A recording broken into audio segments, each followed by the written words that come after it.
would you lead us in a prayer to start class? Okay, we are progressing on with looking at the hours of Jesus, hours before leading up to Jesus' death. Where we were last week, we had just come into the garden. Jesus has some conversations with the apostles once they leave the upper room and as they progress to the garden. And today we're going to focus on what happens there in the garden. Kind of a familiar scene, I think, to a lot of us. I mean, we sing songs about Jesus in Gethsemane and Jesus praying in the garden. But this is a very touching and very fascinating moment in Jesus' life that is really, as we look through this morning, I hope what you'll see is what a gift this moment is to us. That this is a very private, very intimate, very intense moment, and we get to see it, and that to me is just amazing. Let me remind you real quick first of what you can't see here. Our second Sunday supper for a young adult group is tonight after services. We'll meet right after services right down in the other end of the fellowship hall, and tonight is soups. So bring your favorite soup or a soup you want to bring, and soup accoutrements, whatever that might be in your mind. But really encourage you to be a part of that. It's a really good time just to get to know everybody and just to hang out together for a little while. Very informal, but just like I said, just right after services. Then the other reminder was, the teacher workshop, the first weekend in December. If you're interested at all in teaching, have ever taught, would like to teach more, whatever, Bob Turner is coming, and Bob's one of those guys that's an expert in everything, it seems like. But this is something that is really in his wheelhouse. He trains on how to teach better, and which is super valuable. That's one of the things, in my opinion, that I think we overlook sometimes within the church. The fact that we send preachers to preacher school. We look for experts in everything else. You wouldn't go to a doctor that had no training, but we sometimes fail to train our teachers. We just guilt trip you into teaching. It's kind of our approach usually. But if you're interested in that, there is I think there's some way you have to sign up maybe with church teams. I don't really know because I can't see my slide because of whatever. But if you're interested, figure out how to get there. It is December 1st, 2nd, and 3rd. Okay, do we have any prayer requests before we get started? Yes, sir. Zach was working outside yesterday and broke his ankle. Oh, my. Probably going to have to have surgery. Oh. Zach Russell broke his ankle yesterday. Somebody else? Yeah, Robert. Yeah. Huh? Me? Yeah. Yeah. Oh, I thought you were asking. Oh, and I mean beyond fixing my computer. Bigger prayers. Yes, for sure.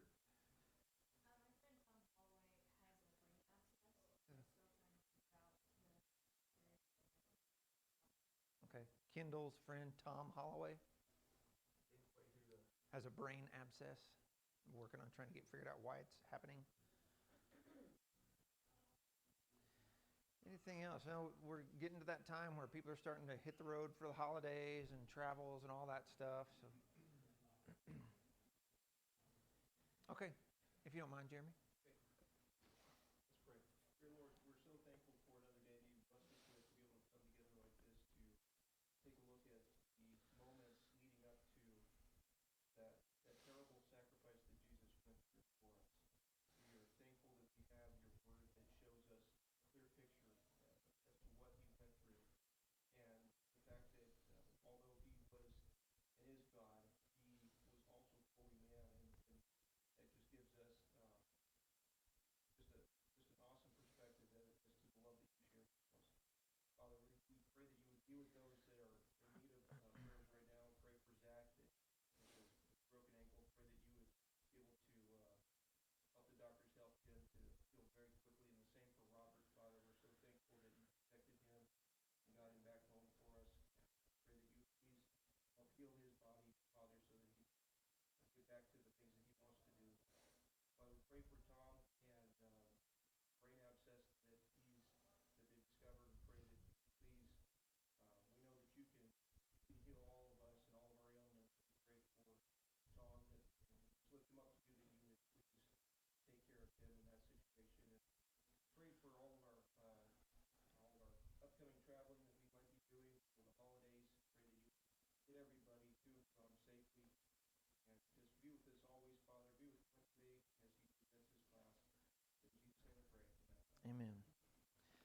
Okay, as we were looking last week, we one of the things that I'm going to emphasize throughout this, and especially leading up to these moments, and I think you're all aware of this. You're all familiar with this idea.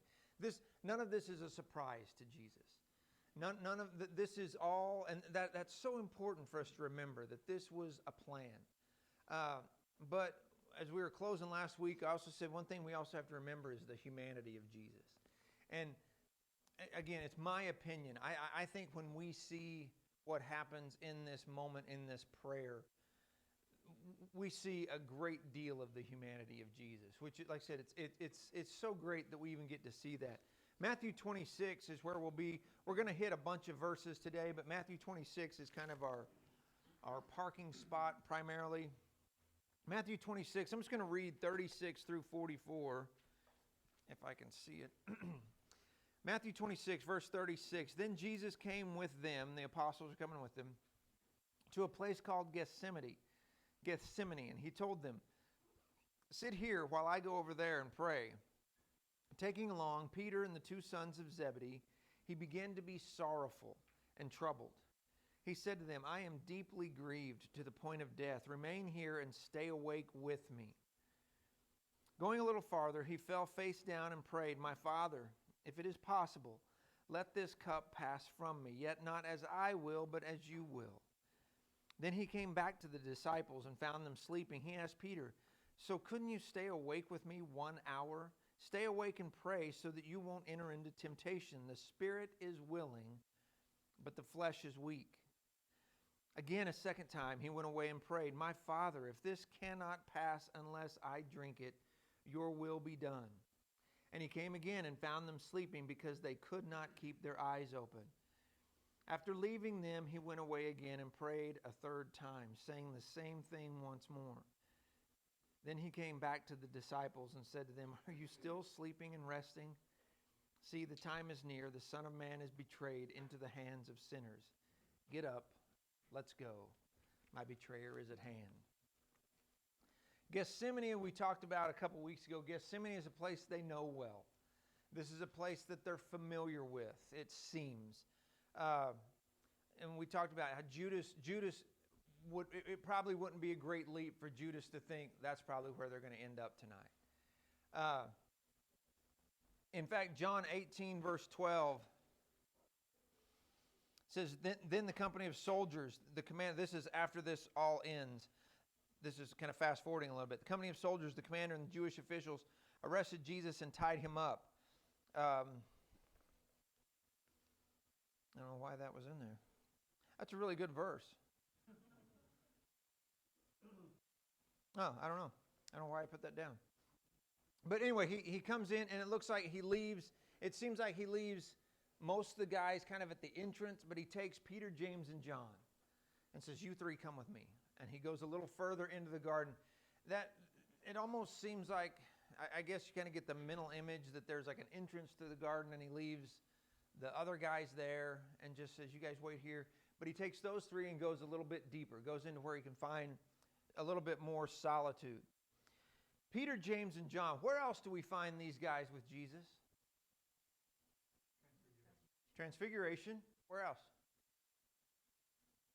This is one I missed. Raising Jairus' daughter. He takes those three again when he goes to raise Jairus' daughter. So they come with Jesus so they can have a closer look at the sorrow that Jesus is about to go through, which is, to me, is in so many ways super interesting. This is one of the questions I asked you last week to be thinking about. Why does he take these three guys? I mean, not those guys. I mean, that's interesting in and of itself. But why pick three guys to go with him?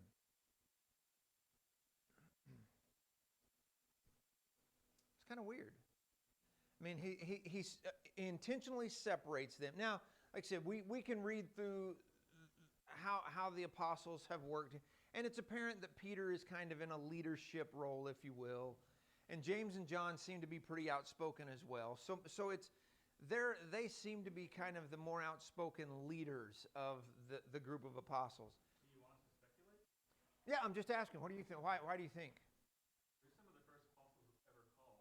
Yeah, I, they're kind of the core. I think they're his friends. Yeah, yeah. When you have, I mean, you have a group of people you hang out with, 6 or 8, 10 people. There's always a couple that you hang out with a little bit more. I mean, I think that's reasonable. Kelly. Yeah, I mean, I was just going to say, you talk about the humanity of Jesus and all of this is the plan he knows what he's about to go through, and he's in agony over it. Maybe he gets comfort from them, like maybe they are his closest friends, and he depends on people as a human. Okay, remember that. Maybe he just wants their friendship. Maybe he just wants their comfort. I'm going to speculate too that maybe this is for their benefit. Maybe they need to see what he's about to do. What are they going to endure? What's that? They're going to run away, but in years to come, what all are they going to endure? All sorts of stuff. John lives the longest, it seems. James, not so much. But they have so much that they have to endure that they're not going to want to endure. That they would probably much rather not have to do. That's the other laptop. Can you move your presentation? Is that on a flash drive or? No. That's what I always do, is just plug it in. That's the other laptop, though? Yeah, that's. It just hates mine? Yeah. Yeah. I just didn't know if you could move your presentation over. Yeah. I don't have. I don't have a flash drive. It's not that big a deal. Like I said, it was like 43 slides, or 3. Not seriously, it was like 3 slides. But I was wondering because when we get to the cross, we know John's at the foot of the cross. Yeah. He's with Mary. And when we read this out of Matthew, my first question is, how does Matthew know what Jesus is saying? Because Matthew's not there. He's not brought along. So this isn't an eyewitness from Matthew's perspective. Matthew's gotten this second hand from somebody. And Yeah. probably, I think it's most likely John. Yeah. Getting this second hand from. Because John's going to tell this, or John's going to be there for this complete story. From the cross even. Yeah, through all of it. Gethsemane. And so, part of me also thinks we got to have someone here Oh, cool, thank you. that's going to be able to tell the story and get all the other apostles up to speed so we can actually write these gospels and tell what happened. Yeah, there needs to be witnesses. There needs to be people who are going to be there to show, to have the account of what happened. Well, we start at the very beginning. Let's just start over this week. But yeah, and I mean, there's some of that, I think, too. I think that's a valid argument that maybe they need to be there just to see what's going on. Well, and Peter's falling asleep, but hopefully John's not. Because John has to recollect of what he's saying. Yeah. And Jesus can't be that far away that they can't know what he's praying for. Yeah. Yeah, he brings them, in my opinion, he brings them for the purpose of them to hear this prayer. Jesus prays out loud in front of his apostles often. And we'll get to some more detail about that in a second. Jeremy. It says, so you men do not keep watch with me for 1 hour. He's going, I needed you to have my back here for just a little bit. Yeah. Pay attention. Yeah. He even says, I mean, you look at Luke 22:40, he tells them, sit here and pray so you don't fall into temptation. Right here. And then Dana. I feel like, I don't know if there's a little bit of parallel here. You know, later on, we're told to watch and pray. Mm-hmm. And, you know, if you statistically think about how few people are actually going to make it, I feel like there's a lot of parallel here where he's saying, my very best men, Yeah. my very best are falling asleep. And he's warning them again and again, and they just keep, you know, failing in a sense. Yeah. So I feel like there's a lot of parallel for us to think about. We may think, well, we're, you know, one of the top 3. Right. We're right here next to this Jesus, but yet we can still fall asleep. Yeah, great point. A great number of spiritual lessons, spiritual applications for us in all of it. In fact, we'll get to that more in a minute. Dana, go ahead. Number one, I think we shouldn't discount the inspiration of the Holy Spirit in all of the writings of the Sure. they're doing. Number two, I do think that his frustration with them sleeping is as much of a indicator of his humanity as it is wanting comfort. Yeah. Yeah, there's some of that. What is wrong with you guys? Um, okay, well, kind of, I've already answered this. What should they have been doing? Paying attention. What did he tell them to do? Pray. He tells them, I'm going to go off and pray. You guys do the same because things are about to get ugly for all of us. Who should they have been praying for? I mean, themselves. How about their friend who's over there in anguish? You ever notice there's no indication whatsoever that they offered any prayers or any encouragement whatsoever to Jesus? And that's why I said, remember what Kelly said. Maybe he brought them for some comfort with zero record of them offering him anything. Now, that in and of itself, when I was reading through that during the week, that kind of emotionally upset me. I was like, man, there's no record of them just going, no, this is terrible for you, Jesus. I mean, at all. I mean, maybe they did, but we certainly don't have it. Adam. We've toyed with the idea of them in the upper room and Jesus predicts his betrayer and them thinking, oh, well, that's years down the road. That's not going to happen like in the next 48 hours or Yeah. 24 hours, right? I think that kind of, what's happening here in Gethsemane kind of plays off that. If they knew the betrayer was that close, did he fall in his sleep? Yeah, and that's some of the speculation you read in different commentaries and stuff. Maybe the Garden of Gethsemane is a place that has always been kind of a solitude, where they're like, okay, let's go there and kind of chill out a little while before whatever's about to happen happens. They didn't see the proximity of everything that was about to happen. The idea that hindsight's 2020, that Yeah. we can read this and we can see that, oh, they're complete fools. Yeah. How could they fall asleep when Judas is so close? Yeah. The high priest and his men are moments away from taking Jesus. Yeah. But for them, Well, and what's interesting too is, Jesus is about to bear the sins of the whole world. He knows. I mean, that's why he's in this moment of this agony and this stress. And they're tired. I mean, like I said, it's been a long day, and we know as humans that sometimes emotional stress, confusion can just wear you out. I mean, depression. I mean, one common thing with depression is you sleep. Dana? I still don't think they get it. I don't either. They've got the Messiah there, basically Superman in their eyes. He's walked away from these things before. Man put a glove on. So Right. I don't think they've got the concept about the Yeah, it may be that as we've talked about in previous weeks, there's been many times Jesus has been this close to them killing him, and it doesn't work out. So maybe they're like, it was surely not right now. This won't be it. And we know in Luke 27, one of the more familiar points of all of this, or passages in all of this, is when Jesus prays and he sweats like drops of blood. Hematidrosis is the technical term for it. Is that what happened? Maybe yes, maybe not. Maybe it's just a simile. It was like drops of blood. But I mean, it's capillaries burst in severe stress sometimes, and I mean this is something that really happens. Maybe that's what happens. We don't know exactly, but regardless of whether it really happened or didn't really happen, Jesus is to the point of anguish, and he says that. I mean, he's very clear about that. Now, this is the other question I asked you to think about. Why this distress? Why this agony right here? I mean, as we've talked about, this is why we've led up to this. He knows this is coming. I mean, he said weeks earlier to the apostles, this is what I've come here for. This is the whole point of my existence on the earth, is to go through what I'm about to go through. So what is it? What is it right now that is where he's at this stressful point?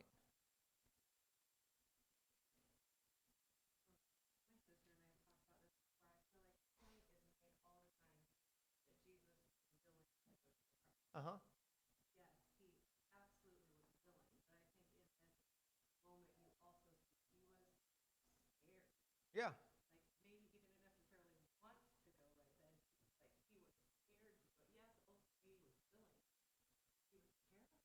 Well, when you know something is unpleasant that's about to happen to you, you might, I mean, you think of a doctor's appointment, you think of something that you know is going to be uncomfortable and unpleasant for you. 2 weeks away from it, you're like, yeah, I know it's coming. I'll be all right. The night before, you're like, ooh, that's tomorrow. And it kind of hits you like that. We know, and I'm glad you said that it's fear. We know it's not fear of death, right? Matthew 10:28, Jesus says, don't fear the one who can kill your body. Fear the one who can kill your soul. He's not worried about that. We know that intellectually, mentally, he knows that is not what's about to, that there's no worry in all this about actually dying. But still, he is incredibly stressed out. What does he ask God to let pass? The cup. Now that is significant. And I went down such a rabbit hole on this during the week, last week actually. John 18:11. Maybe that's why I had John 18 down. Maybe not though. John 18:11. This is after this is all over. This is after Peter pulls his sword and whacks off Malchus's ear. At that, Jesus said to Peter, "Put your sword away. Am I not to drink the cup the Father has given me?" He just has prayed, "Father, let this cup pass from me." What is he talking about? And then he says, "I got to drink this cup." What's the cup? The thing he has to do? You think about it, as the creator of the world, as deity, he comes in human form. That's one thing he's never experienced. The other thing he's never experienced is separation from God. Yeah. And you can't think of any way to surprise Jesus or have him go into something that's unknown. This is unknown. He's never known separation from God. So it isn't the fact that he's going to die. It isn't the humiliation that he's going to suffer. It isn't the agony. Maybe some of it. I mean, maybe there's some of that because he is human. But it is bearing this cup. It's drinking this cup. Isaiah 51, verse 17. God says through Isaiah, wake yourself up. Stand up, Jerusalem. You who have drunk the cup of his fury into the Lord's hand, you who have drunk the goblet to the dregs, the cup that causes people to stagger. Jeremiah 25, 15 and 16. This is what the Lord, the God of Israel, said to me. Take this cup of the wine of wrath from my hand and make all the nations to whom I am sending you drink from it. They will drink, they will stagger, and go out of their minds because of the sword I am sending among them. So I took the cup from the Lord's hand and made all the nations to whom the Lord sent me to drink from it. What is that? And this is all over the Old Testament, by the way. This is Habakkuk 2. This is in Ezekiel 32. This is in Zephaniah, Lamentation. What is that cup? When it's talking about that in the Old Testament, what is that cup? When he's telling these people, you make those nations drink this cup. I don't know the answer, but there's like a note in my Bible that says it, drink the cup serves as metaphor for death, symbolizing God's wrath. What were you going to say? When we see the cup in the Old Testament, it is God's wrath on sin and sinful people. And when you think of that in that context of what Jesus is praying, Father, if there's any way, let this cup pass from me. What's he saying? That you're about to pour out on me all the stuff that we've seen for centuries you pour out on nations who don't obey you. And I'm about to take that.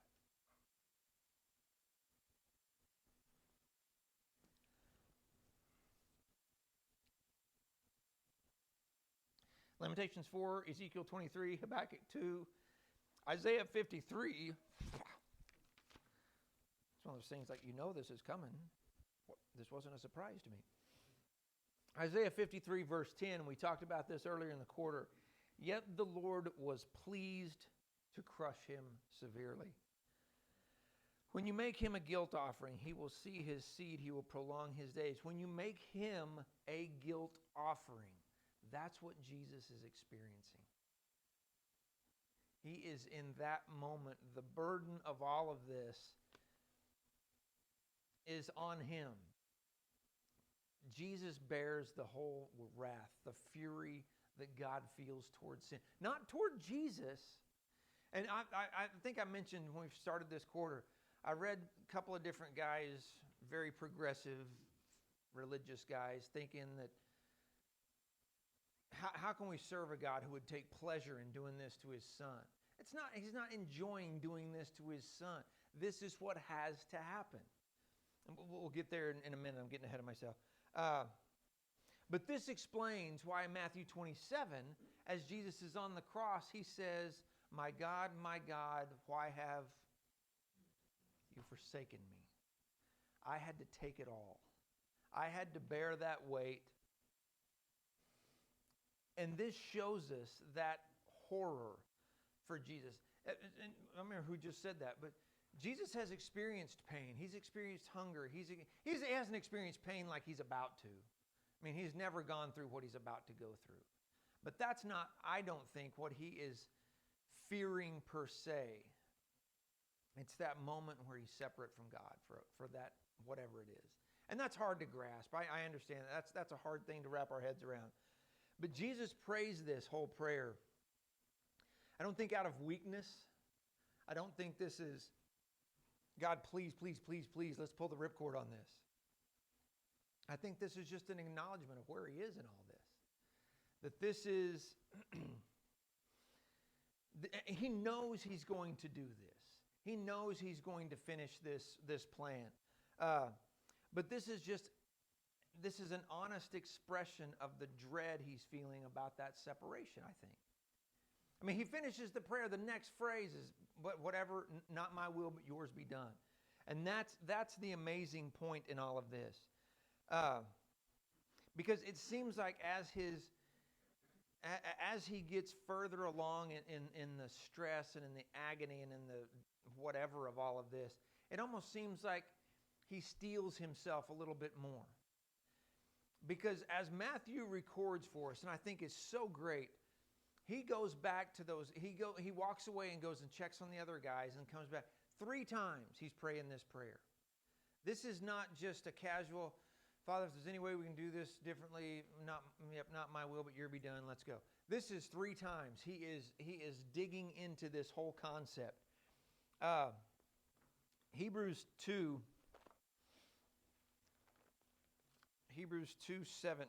if I can find it.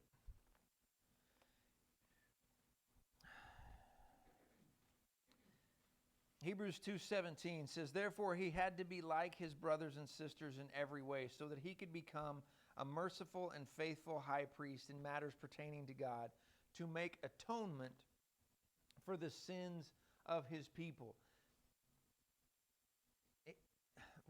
Just reiterate that. Jesus isn't sinning. Jesus isn't arguing with God here. This is us seeing Jesus as just like us. When we're in those moments where we don't know what to do, how to get through things, we can never look at Jesus and say, you don't know what it's like to be me. As Jesus is like, really? I don't know what it's like to struggle with temptation, with sin. I was tempted by the devil. I mean, I could have walked away from the worst thing to ever happen to a human. Have you thought about Abraham and Isaac?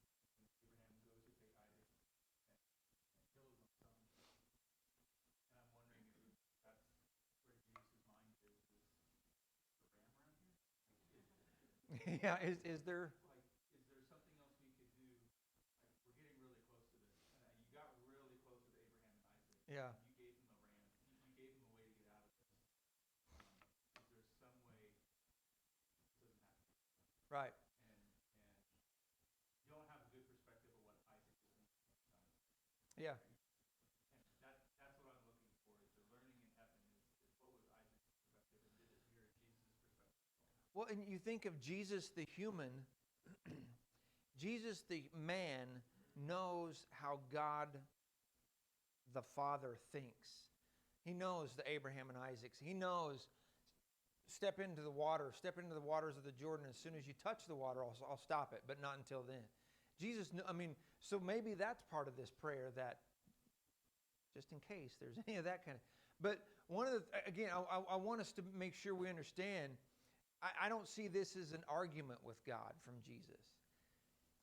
What Jesus could have done, because what he's doing, I don't think we can in any way say he's being sinful or being rebellious or whatever toward God. What he could have done is demanded his way. He could have said, you know what, this is, because, and that's one of the things I think sometimes when we sing 10,000 angels, he could have called 10,000 angels. Could he have? Yeah, sort of. But would that have been God's will? Well, obviously not. And that's why he prays, there's this portion of me, God, who really hates what's about to happen. But his willingness to submit to that as God in the flesh is unreal. I mean, it's just staggering to think that that's where Jesus gets to in all of this. His feelings aren't sinful. His dread, I don't believe, is sinful. And which again, to me, is a great, it should be a great comfort for us. I think sometimes we feel like we're sinning when we struggle with, where are you, God? How come you're not answering my prayer? How come I'm not getting this change in my life, or this whatever I need, or whatever? And then we beat ourselves up and go, well, I'm really questioning God. I mean, Jesus is in this moment where he's saying, if there's another way, great. But not my will, but your will be done. He's showing us an expression of very human feelings. And like I said, that to me is a gift. Jeremy and then Adam. You think about the other folks in the scriptures who had a similar encounter with God, with Jesus, who was being asked to do something. They didn't have, you think Jonah, you think of Ananias. Yeah. These people that, Jesus is like, I want you to go and do this thing. And they're going, are you sure about that? Yeah. You know what's going on here, right? Yeah. And they didn't have the full perspective. They didn't have the whole story. They didn't know how this was all going to play out. Even though in Ananias' situation, Jesus told them, here's why I want you to go to Saul. Yeah, here's what he's going to do. Trust me, right? Yeah. But Jesus had the full picture. Yeah. He like you said, he knew what was going to happen. He knew he has the big picture, and he still approaches God 3 different times. Yeah. And goes through this and kind of almost pleads with him. And so it does tell me that if I knew the day, if somebody told me the day at which I was going to die, hey, you've got 2.5 more years, and it's going to be on this date. Yeah. At this time, you can live out the rest of your days, but on that day, that's what's going to happen. I would be getting my house in order. I would be taking care of what I need to take care of, living my life as best I could. And then the night before, I'd be pleading to God. Yeah. Especially if you knew how it's going to go down. I mean, yeah, like I said, we're seeing such a humanness in Jesus here. Adam. So when Abraham goes to God, asks him to say, God, more if I can find 45. If I can find 40. Yeah. If I can find 30 people that are righteous, end up to 10 people that are righteous. It's the conversation that Moses has. Moses has no chance to change God's will. And in this conversation, what changes is Moses' understanding of God's will, Mm-hmm. Abraham's understanding of God's will. Yeah. And Abraham's acceptance of what God's going to do to Sodom and Gomorrah. Yeah. Right. And that conversation, we phrase it as an argument, but to me, it's the prayer through prayer, better understanding what God's going to do and accepting God's will. Yeah. He's being taught how God feels about sin. Yeah. But I feel like that's the same thing here. This is not Jesus asking God to change, but Jesus coming to an acceptance of the stuff that he's going to Right. bear. Right. God's will is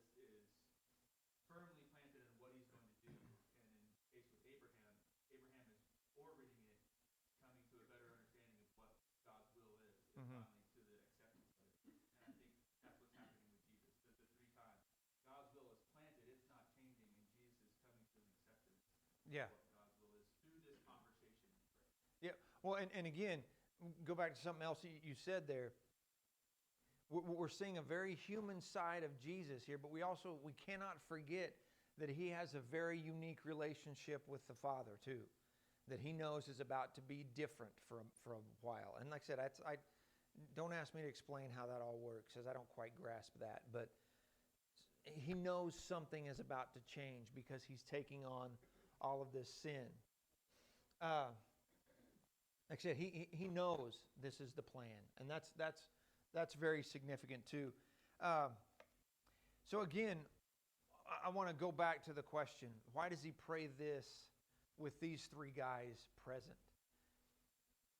And I want to just kind of make some application just with that for just a second before we're going to run out of time here. He's teaching these guys, in my opinion, he's teaching them even in this moment of anguish. He tells them, you stay here and pray. I'm going to go right over here, and you watch what I'm going to do. He's battling his own flesh. He's battling the temptation to walk away from this. He's battling the very human feelings that they're losing to. And he even goes and tells them, could you not do this for an hour? Could you? You know, I think it's funny. I think it's Mark that says he's about a stone's throw away. It makes me wonder, how do we know that? Because maybe Jesus went, that's about a stone's throw away because he pegged, I don't know. But I think he's in even in this moment, he wants them to see when things get really, really terrible, you pray about it. And what an amazing message for us that the Son of God, God in the flesh, in this moment of anguish, battling flesh, battling humanness, spends time in prayer. Do we do that? Or do we go, I'm going to get through this. I can do this. Or every now and then we go, God, help me through this. I mean, Jesus is, it's an hour at least, we know, that he's spending time in this anguish, in this prayer. But he's showing them, where am I now? He's showing them the importance of this prayer, but he's also showing them some intimacy he has with the Father. Jesus prays Father, Father, all over the New Testament. What's different here? In Matthew 26, verses 39 and 42. What does he call him? My Father. He makes it very personal. In fact, Mark records that he says, Abba, Father. The very close, intimate terminology. He's letting these guys see. It's almost like when he prays in the upper room, he prays so they all can hear. When he prays at Lazarus' tomb, he prays so they all can hear. Here he's letting them see, this is me and my Father talking. This is the very personal conversation that he's letting them be witness of. But in this, he's teaching all these things, but he's also teaching submission because he says, not my will. I mean, he's the one who has said over and over, he tells them, I'm here to do the will of my Father. He says that in John 8. He says in John 6, the only thing I do is what my Father says. But in this moment, he's showing them when it gets really tough, he's also doing this. We have to remember, this is a conscious, deliberate, voluntary decision Jesus is making. And when he says, not my will, but your be done, I should have got to this sooner. This was not at any cost. Jesus doesn't say, let this cup pass from me. But have you ever thought about the eternality of what we're seeing here? When Jesus says, if there's any way this cup, taking on your wrath, can pass from me, let it be done. But let that happen, but not my will. But when did Jesus know this was God's will? Titus chapter 1, verses 1 and 2.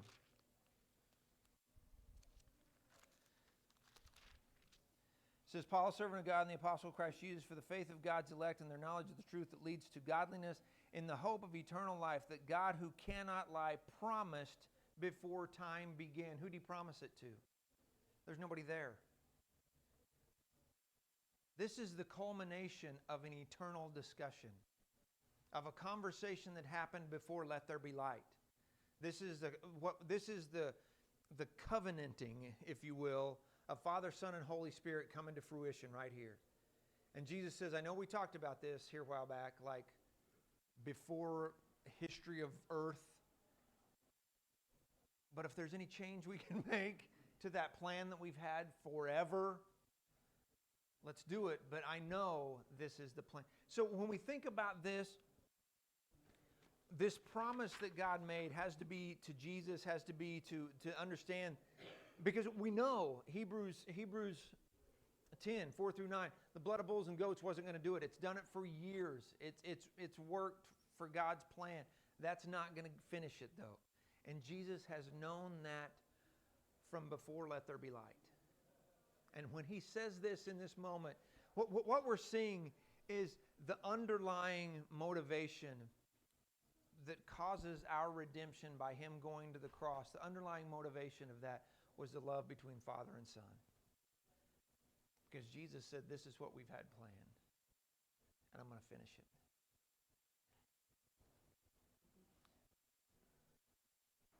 So He finishes this moment in the garden.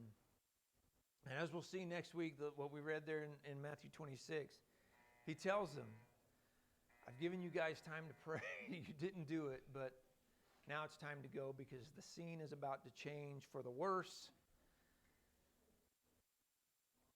But I hope what you've seen in this is what an amazing window to Jesus' soul we got to see in that prayer. That I think sometimes we kind of take for granted. We got to see such a moment of intimacy there. But now things are going to start to progress. Any thoughts? Thank all of you for your comments. Appreciate that. All right, we'll pick up right there next week.